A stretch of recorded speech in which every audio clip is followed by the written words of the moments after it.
Fil-jiem li għaddew il-Gazzetta kulħadd tiżvelat kif l-ambulanzi li qed jikri l-Gvern kienu ntremew minn sptarijiet Ewropej għaliex ma kinux għadhom adattati. L-ambulanzi second hand kienu nxtraw mill-kumpanija Frontline Ambulance Services Limited li qed tikrihom lill-Gvern biex iservu bħala caravans. Imma llum reġgħu spiċċaw iservu ta' ambulanzi wara ftit tal-manutenzjoni li saret fuqhom. Frontline Ambulance Services Limited hija għaqda ta' kumpaniji differenti b'numru ta' sidien. Jirriżulta li wieħed minnhom huwa ex-priġunier li ħareġ mill-ħabs is-sena li għaddiet wara li skonta sentenza ta' ħabs marbuta ma' qtil.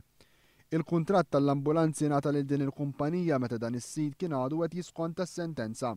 Madankollu la isem il-persuna u lanqas il-kumpanija tagħha Medistar ma jidhru fil-kuntratt li sar mal-Gvern peress li Medistar ingħaqdet ma' kumpaniji oħra taħt l-isem FAS.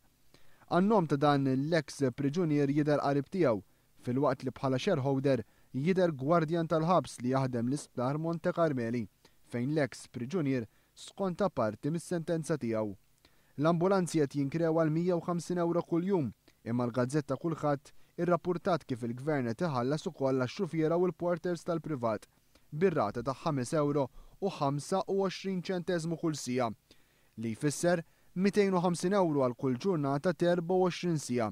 Total ta' 400 euro għal kull ambulanza li qed tinkera. U peress li qed jinkrew żewġ ambulanzi kuljum, il-Gvern qed jonfoq ma' 800 euro f'kirjiet ma' kull ġurnata li tgħaddi.